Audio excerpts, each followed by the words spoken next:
Fils et du Saint-Esprit. Amen.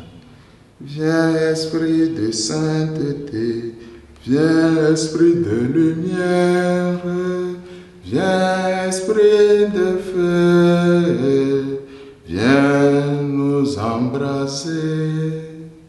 De l'Évangile de Jésus-Christ selon Saint Jean.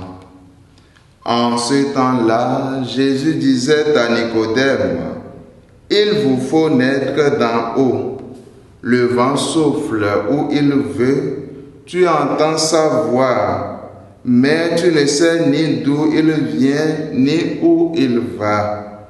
Il en est ainsi pour qui est né du souffle de l'Esprit. » Nicodème reprit, « Comment cela peut-il se faire ?»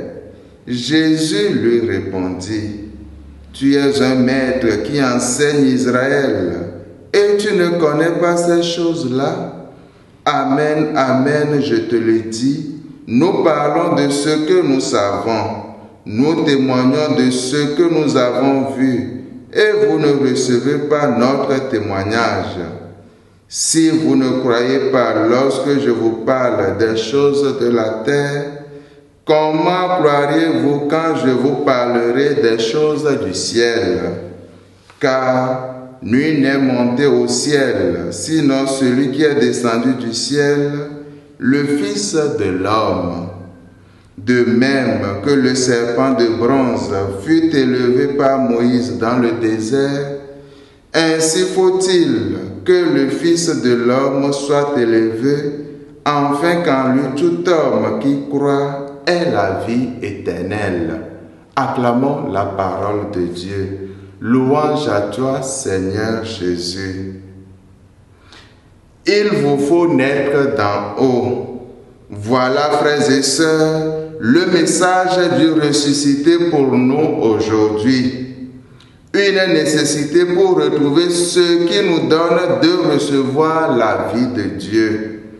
Cela demande d'aller au-delà de nos divisions, apprendre à vivre ensemble, en lien avec le mystère de Dieu. Cette naissance demande qu'elle se prenne d'en haut. Pour naître d'en haut, bien-aimés dans le Seigneur, il nous faut mourir à ce qui est bas, renoncer à l'homme ancien, préoccupé prioritairement de lui-même, de la satisfaction de ses sens, pour revêtir l'homme nouveau, celui que l'Esprit Saint enflamme de son amour, qui donne préséance à Dieu et aux autres. Cet esprit, après avoir reposé sur Jésus, a été pour ainsi dire libéré, rendu accessible à tout homme qui croit après que le Fils de Dieu ait été élevé sur la croix. Ainsi de la mort a jailli la vie à l'image du grain de blé tombé en terre qui doit mourir pour donner beaucoup de fruits.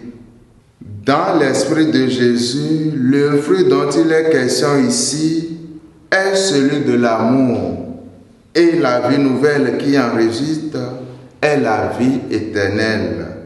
Bien-aimés dans le Seigneur, laissons la bonne nouvelle de la vie du Christ arroser en cette journée notre existence pour qu'elle croisse en sa vraie dimension, celle de la foi en Jésus-Christ.